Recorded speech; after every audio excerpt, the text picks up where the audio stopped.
Hey, I'm Carlos Garcia, and I just got back from Kentucky. And before I went to Kentucky, I bought some bottles, and one of those bottles was the new Booker's 2025 one, the berries batch.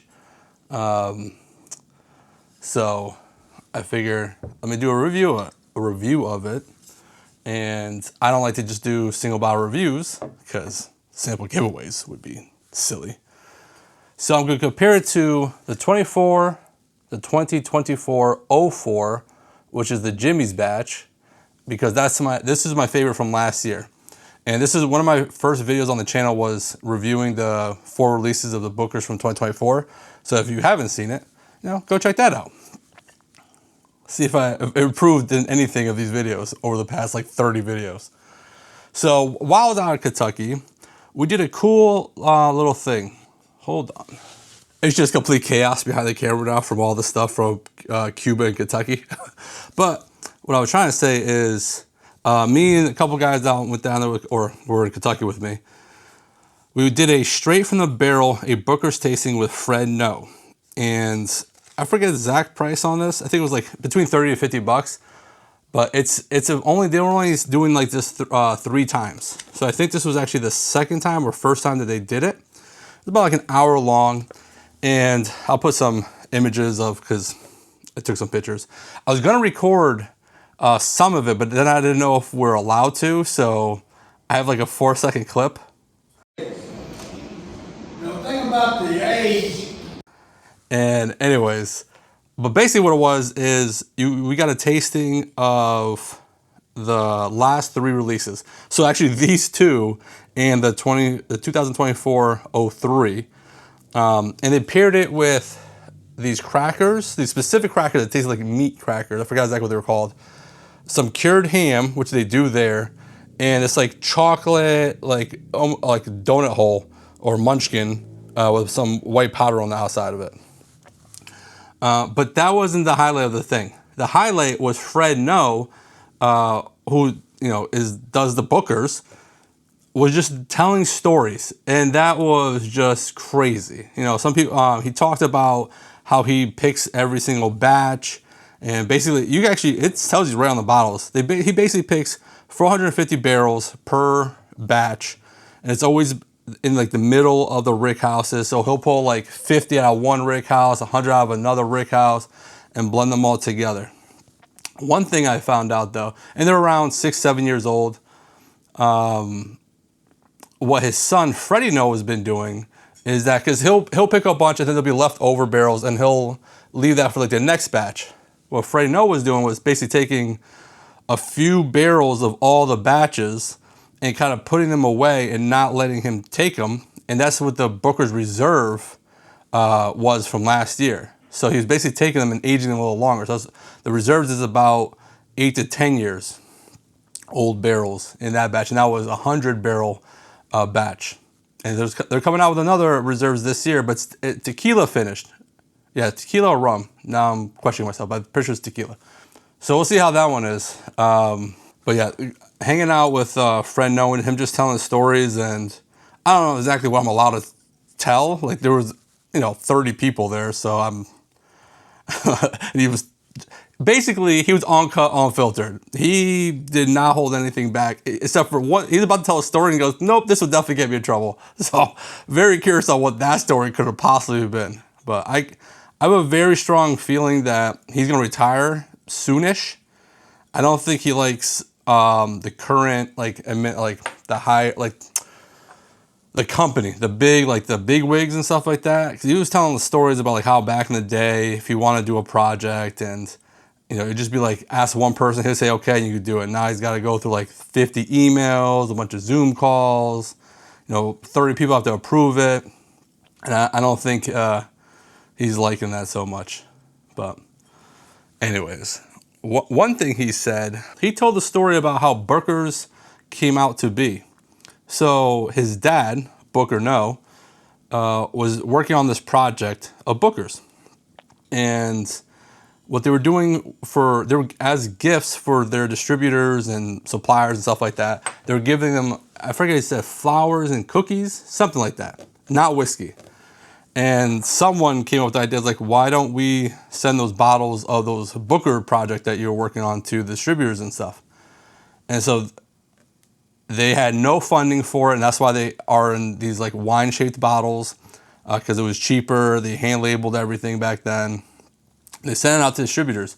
Distributors like, why aren't we selling this? And that's basically how Booker's became Booker's. So a couple years later, they started to release their first batches. So that was a cool, interesting story. Kind of was, they were forced to basically do it, but Booker Noe was actively working on it, so kind of I think pushed him to actually get it out there, which is good. Okay, so I'm doing this blind. I'm not really sure which one's in which glass, but you'll know. Okay, good. Let's see. Wow.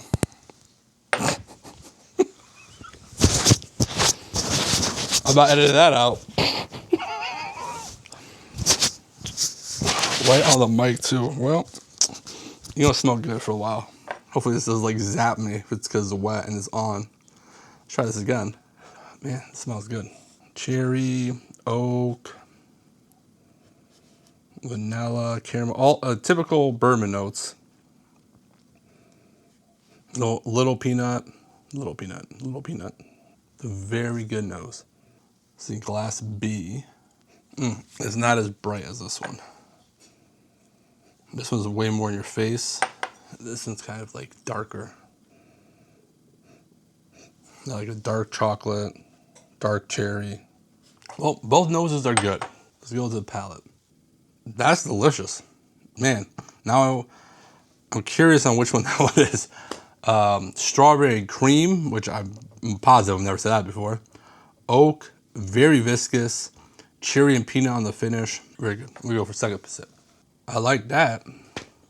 Chocolate on the palate. Almost like a candy bar. But it's not overly sweet. But there is a good amount of sweetness. There's not really any spice to balance the sweetness, but it's delicious. Yeah, that's a good combo of like red fruit, strawberries, cherries, bright cherries, and chocolate and cream. Like sweet and fruity. There's a little bit of oak to balance it a little bit. There's no spice to counterbalance the sweetness. But it's very good. Very tasty. So let's go to B now. Definitely have to go do another sip coming off of A. So this one's definitely spicier. Not proofier, but spicier in the mouth. And where this one was more like lighter chocolate, this is like dark chocolate. But I get another sip in here. I definitely, well, let me do one more sip. But so on that one, spice, dark chocolate, strawberry chapstick. On the finish, spice and oak. It's not very complex. It's basically, it's just one of the ones I put them together because this one's very spicy and darker, and this one's brighter, fruitier, sweeter. So, you know, together they might make an epic pour, but we'll see. Yeah, I got some cherry on the tip of the tongue on that time. It's not bad. It's just, I like this one a little bit better. The sweetness is just tastier than just overall spice and some dark notes. So let's find out what they are. All right, you already knew because I put them up for you guys. But so the one that I'm liking more was the one from last year, and the new one, which now that we know what it is, not that there's really any bias, so I don't know why I'm doing this blind, but whatever. Yeah, this is not bad. It's just, again, it's all about profiles, right? Your palate and my palate are probably not the same. I almost end with like comments like, I completely disagree with you. But if you like a spicier bourbon, and I'm not getting a lot of peanutty-ness on this one, which I know the Jim Beam profile is very peanutty. Like this one, I get some peanuts on it. This one, I don't get any. Just really spice and dark like fruit, dark chocolate. So maybe you like that, maybe you don't. If you like something sweeter without spice, and they're still around, I'm sure, because I still see the 2s around from last year.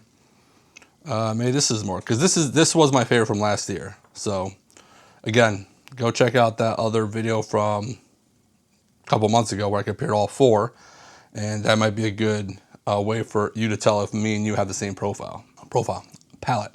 It is just tastier. All right, on the score. So let me give it one more sip. This one, I don't know what I scored this last time, but this is a 3.5 all day. All day. Yeah, I'm gonna give this a 3.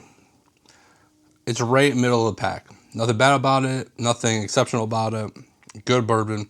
Now for $100, that score would probably be lower. But my scoring is not on price, it's just the whiskey itself.